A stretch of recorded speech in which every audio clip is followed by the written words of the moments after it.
শোনো, আমি একদম ফাইনাল ডিসিশন নিয়ে ফেলেছি। এভাবে অস্ত্রের মুখে মানসিক যন্ত্রণা নিয়ে আমার পক্ষে শুটিং করা সম্ভব না। আমি পালাবো। তাই?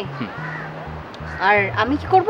তুমি তুমি তুমি চিন্তা করে দেখো তুমি আসলে কি করবে। তুমি যদি ইচ্ছা করো কাজটা করে যেতে পারো, আমি কিছু মনে করবো না।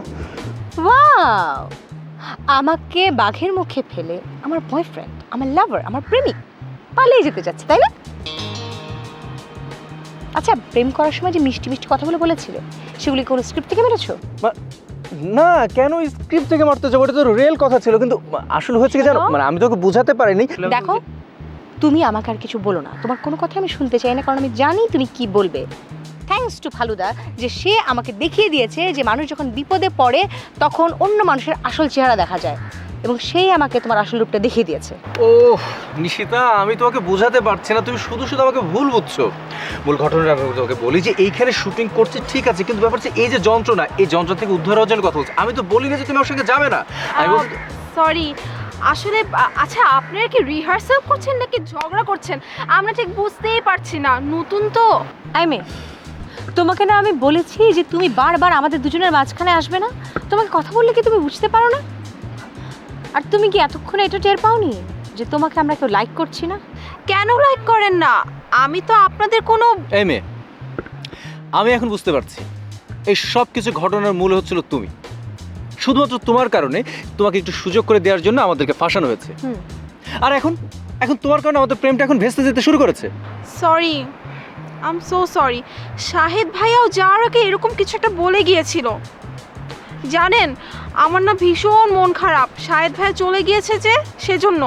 একদিনই কি সুন্দর উনি আমার আপন হয়ে গিয়েছিলেন। সোনা, আহো, তোমার নিয়ে এখন আমার সমুদ্র পারে আটবার মন চাইতেছে। দুইজনে আডাআডি করুম আর মিঠা মিঠা বাতচিত করুম।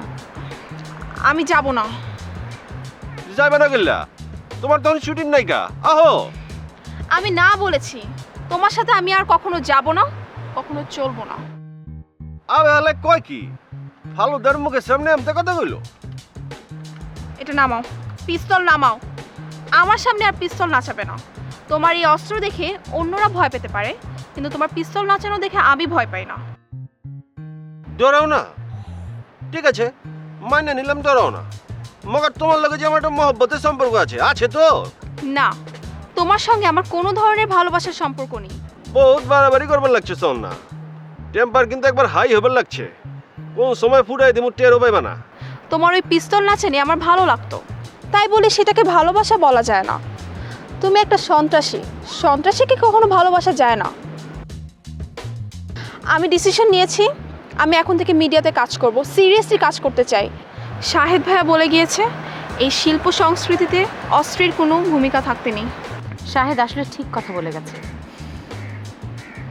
এতদিন আপনার ভয় কোনো কিছু বলিনি, তবে শুনুন, আমাদের অঙ্গনে অস্ত্র আর সন্ত্রাসের কোনো ভূমিকা নেই। আমরা এসব ঘৃণা করি। হ্যাঁ, ঘৃণা করি। তুমি এখনো কেন দাঁড়িয়ে আছো?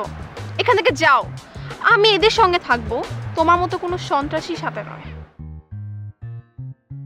বহুত বাড়াবাড়ি করতেছো সোনা। টেম্পার কিন্তু একবার হাই হয়ে যেতেছে। কোন সময় কিন্তু ফুটাই দিমু কইবার পারবা না কিন্তু।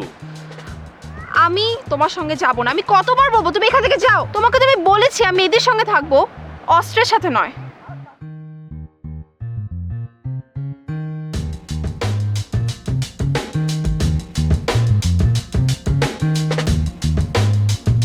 এখান থেকে যাও।